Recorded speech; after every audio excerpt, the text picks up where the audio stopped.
Alright, so I'm solving the Rubik's Cube right now using nothing but the beginner's method and implementing all the tips and tricks that I'm going to teach you in this video. So as you can see, after a lot of practice, you can get really good at solving the Rubik's Cube. And also keep in mind that I haven't done this method in a really long time, so it's hard for my brain to sort of recall everything that I'm supposed to do intuitively. So you could probably even be faster than me while solving this Rubik's Cube. And honestly, this isn't a bad strategy, and you know, for a beginner, if you really put enough time into it, you could be getting really good times. But yeah, enjoy, subscribe to the channel, and if you want to see more Rubik's Cube videos, just leave a like, and I'll get more out there. Peace.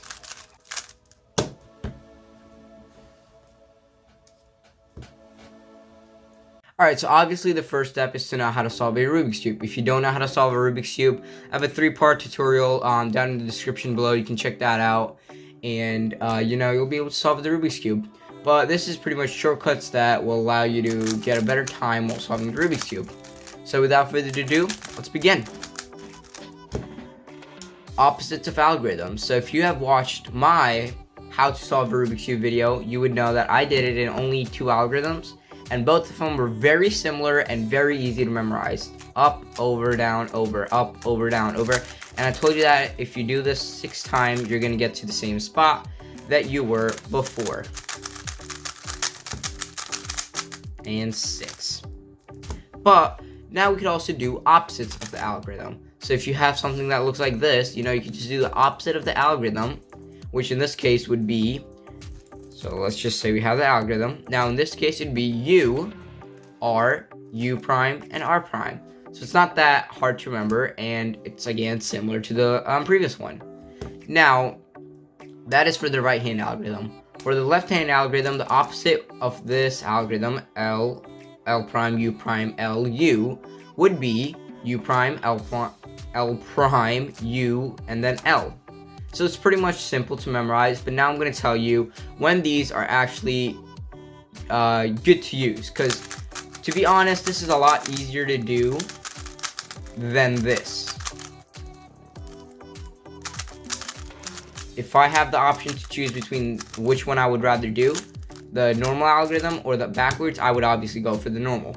So the best case is this one, which is only 1 for the backwards. This is the second best. This will require you to do twice the algorithm.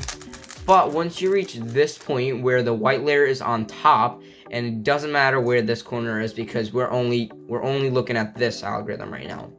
We're only looking at the corners. And if the white is on top, right there, it's just not worth it anymore. Go with the regular algorithm. It's just going to be a lot faster. So when the white is on top, that's it. Don't do it. That is pretty much your point where you stop doing it.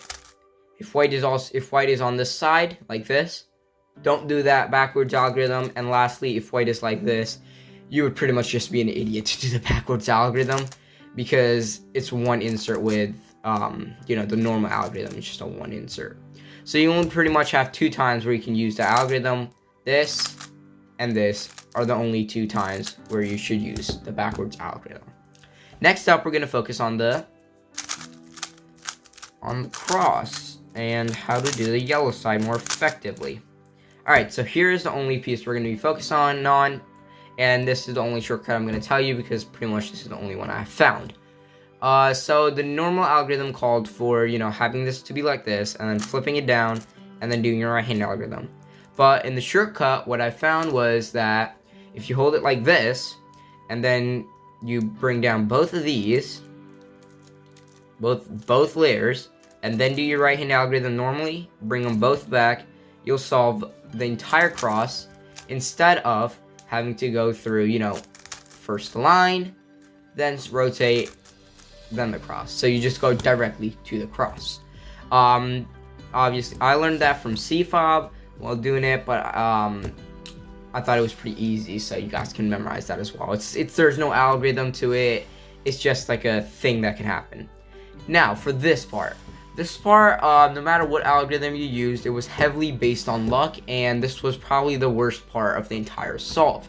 It either made or broke solve. But in my algorithm, or my shortcuts, it's not as heavily based on algorithms and luck and whatchamacallit. So pretty much what it is you just insert the pieces normally, like everything's already done. So if you use my how to solve a Rubik's Cube video, you would know that you have to orient all the corner pieces properly, rotate the cube, and insert them. But for this one, we're just gonna completely skip the part of orienting them and just go straight to the insert. So just choose any corner that has an empty spot. So I could choose any of these 3 corners, not this one because it's already filled in, and I don't care how this one is looking. I don't care. So I'm gonna choose. Okay, so you can see right here that the white is facing towards me. So if you remember from 4 minutes ago in the video, I said that this is actually a good time where you could use the backwards algorithm. So if I use the backwards algorithm here, I can get it done in 2 times. Then again, I could use the backwards algorithm here. And then right here, I can use the backwards algorithm again. Now, I'm pretty sure I messed up. Nope, we're good. And then I could use the backwards algorithm here again. And now, out of pure luck, the entire cube actually was solved. But in reality, what's supposed to happen, let me grab another cube, is this. Oh my god, I can't solve this. This is what you're supposed to end up with. This is too good. Let me mess that up real quick. Alright, anyway. So, we're here now, and you're probably used to, seeing this pattern. Now, there's obvious algorithms you could use. There's algorithms you could just simply use to manipulate the cube back to the result you're used to. Pretty much, you look for a side that actually follows a algorithm, or a, oh, I can't think of the word. Later. Sequence. There we go. Sequence. Where an algorithm, where a side follows a sequence. So here, the sequence is orange, blue, orange. Now, once you have found the side, no matter where it is, here, here, here, or here, you just put it to your left-hand side. And here's where the algorithms actually start piling on and start getting crazy. Alright, so the first algorithm I'm going to play in slow motion right now.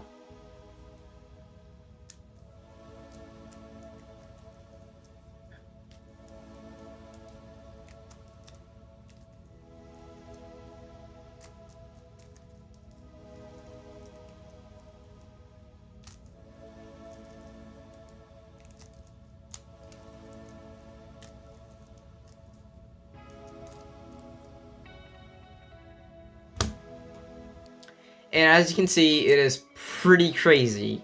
There's a lot of steps and, there's a lot of places to mess up. But once you get fluent at it, you can solve it like that. Just like no big deal.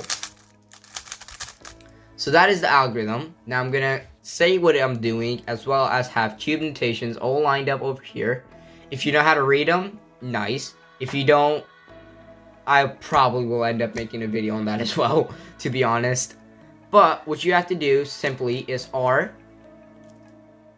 Let me just double check this. I have everything done so intuitively that it actually gets hard for me to memorize them. But it's the right-hand algorithm once. So RU, R prime, U prime. Then you bring this right down, face over. Then this right side goes up twice. This face comes back in, this goes in, this comes back, and then the right-hand algorithm, and then just put the face back. Algorithm sets right here. Now, this is the easier to do algorithm, but harder to memorize algorithm, since you can see there is a lot of moving steps that's happening right now. And I was right here, and now I'm going to do the algorithm. And get here. Now, there's another algorithm that provides the same result, but it is a bit harder to execute. It's easier to memorize, but harder to execute. And what that algorithm is, pretty much, is you still put this on the left-hand side, but instead this time, here's a slow motion of what you're supposed to do.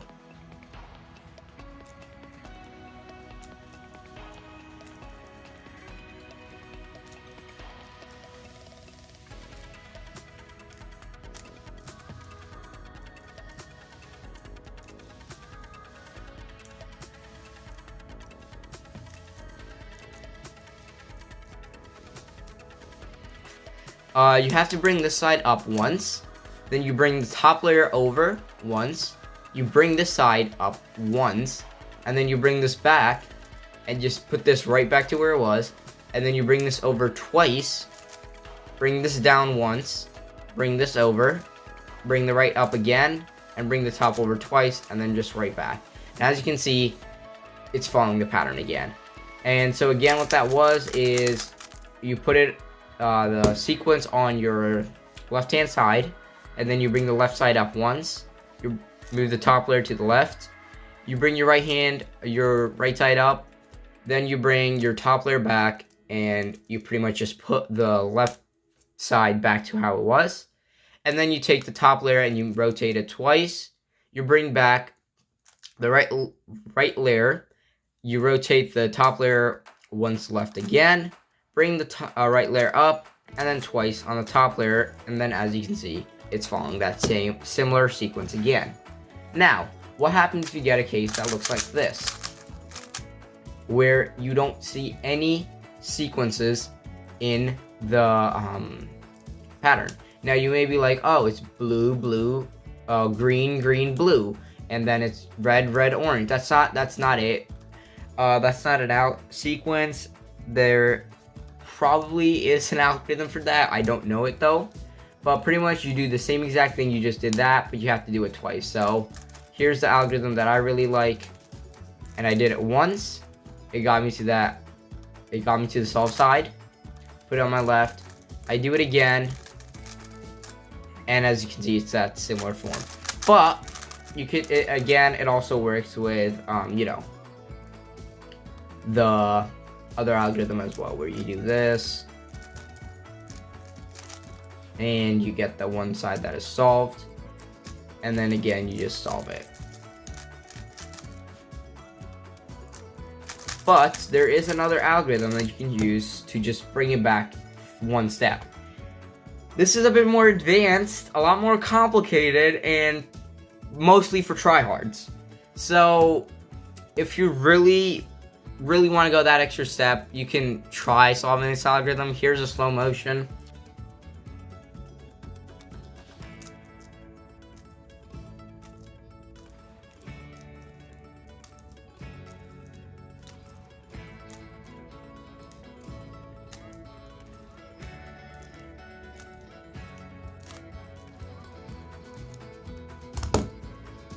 So if you do get this and you want to go that extra step and memorize the algorithm, I'm going to do it first quietly, and then I'm going to try to explain what I'm doing. So you just take any side and then just do this.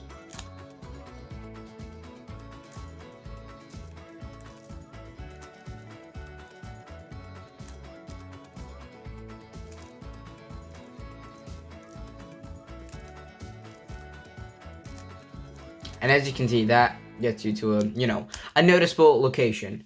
Now here it is of me trying to explain what I'm doing while I quickly do it. Pretty much you just take a random side and you bring the front face down, the right side up, the top layer to the right side down, top layer to the right again, right layer up, top layer to the left, right layer down, and then you bring this face right back up. So you bring the face up again. And now you should end up with something that looks like a T and has these two pieces over here on the back as well. And so this is what it looks like. Now this is only like step one of the algorithm. This algorithm isn't over, but I've divided it in two steps, and the second step is right here. This is what the second step is. You do pretty much your right hand algorithm, you bring it down, and then pretty much just the ending of that same algorithm that we did before. Except this time, it's gonna end up here. Lastly, all I want to discuss is these. So, if you have the solved side facing towards you, then you want to look at either one of these sides, left or right, and just indicate which one is opposite colors. So as you can see, this one is opposite colors, red and orange, and this is not red and blue. So whichever one isn't opposite, that's the one you want to start with doing. So I started with since the left side was not opposite in that demonstration, I started with my left hand algorithm. But if the left hand was opposite and the right hand was okay and not opposite, I would start with my right hand sort of like this. So as you can see right here, the right hand is not opposite, but the left hand is opposite. So I would do my right hand algorithm first, and then do the backwards algorithm because it's just easier. And that solves the cube. Those are some tips and tricks on how to solve a Rubik's Cube. Hope you guys enjoyed. I'll catch you guys in another episode. Peace. Subscribe.